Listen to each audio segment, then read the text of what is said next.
Hello guys, இன்றைக்கி நம்ம என்ன பார்க்க போகிறோம்னா கோதுமை ரவை உப்புமா பண்ணுறது எப்படின்னு பார்க்க போகிறோம்.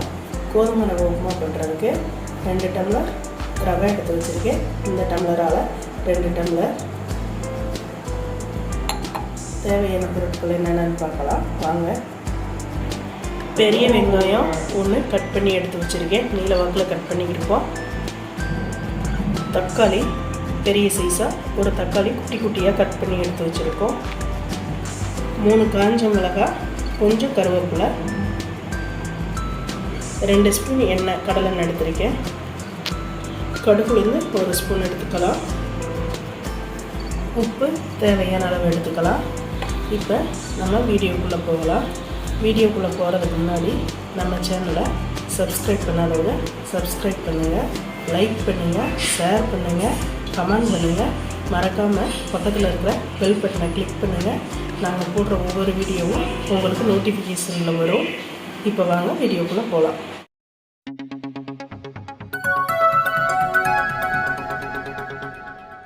இப்போ ஸ்டவ் ஆன் பண்ணி கடாயை ஸ்டவ்வில் வச்சு 2 ஸ்பூன் அளவு எண்ணெய் ஊற்றியாச்சுங்க.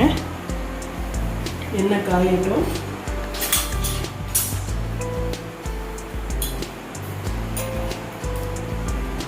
ஒரு ஸ்பூன் அளவு கடுகுல வந்து சேர்த்திக்கிடலாம்.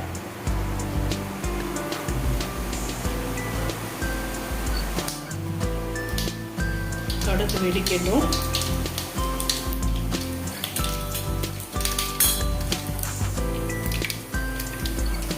இப்போ அடுத்ததாக கருவேப்பிலை சேர்த்துக்கலாம். இப்போ 3 வரமிளகாய் வச்சுருந்தோம் இல்லையா, காஞ்ச மிளகாய், அதை 2 கிள்ளி சேர்த்துக்கலாம். அடுத்ததாக ஒரு பெரிய சைஸ் வெங்காயம், வெங்காயத்தை சேர்த்துக்கலாம்.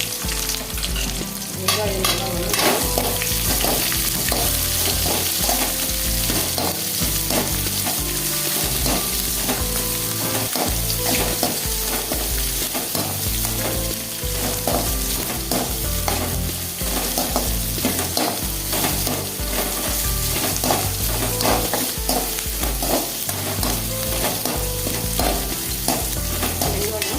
நல்லா வதங்கி வரணும்.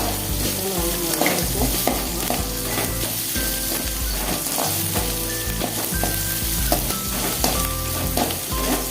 இந்த டைமில் வந்து நம்ம குட்டி குட்டி பீஸாக கட் பண்ணி வச்சுருக்க தக்காளி வச்சுக்கலாம்.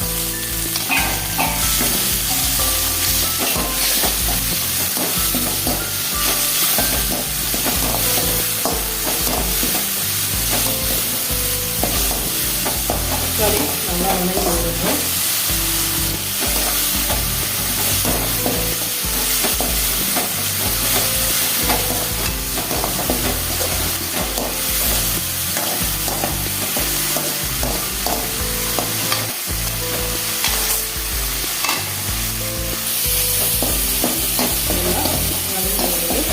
இந்த டைமில் ரவை சேர்த்துக்கலாம். நம்ம எந்த டம்ளரால் கோதுமை அளந்து எடுக்கணும் அந்த டம்ளரால் 4 டம்ளர் தண்ணி சேர்த்துக்கலாம்.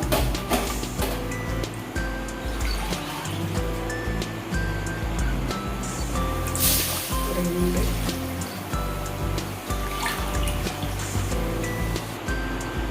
3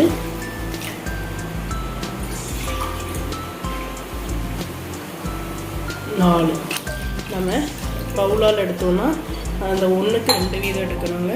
நான் 2 டம்ளர் ரவை எடுத்ததுனால 4 டம்ளர் தண்ணி சேர்த்துக்கிறேன். நல்லா கலந்து விட்டு உப்பு தேவையான அளவு போட்டுக்கிடலாங்க. தேவையான அளவு உப்பு போட்டுக்கிடலாம்.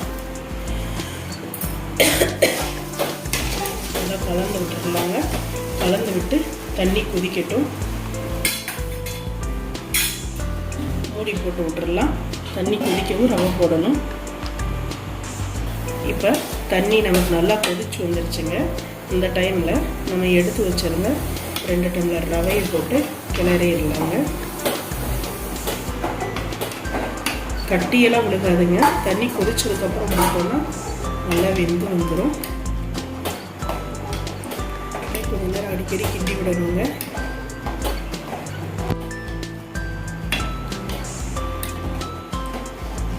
இப்போ கெட்டியாகிட்டே வருது பாருங்கள்.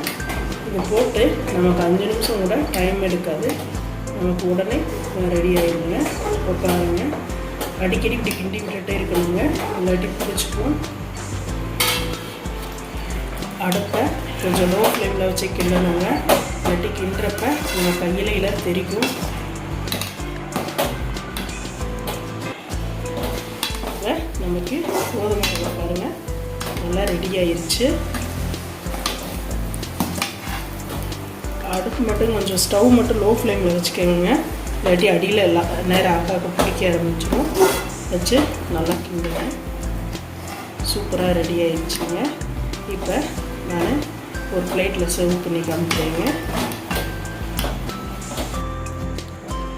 இப்போ நமக்கு சூப்பரான கோதுமை ரவை உப்புமா ரெடி ஆயிடுச்சுங்க.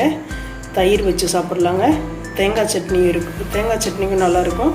ஆனால் தயிருக்கு சாப்பிட்டா செம காம்பினேஷனுங்க, செம டேஸ்ட்டாக இருக்குங்க. நீங்களும் ட்ரை பண்ணி பார்த்துட்டு கமெண்ட் பண்ணுங்கள்,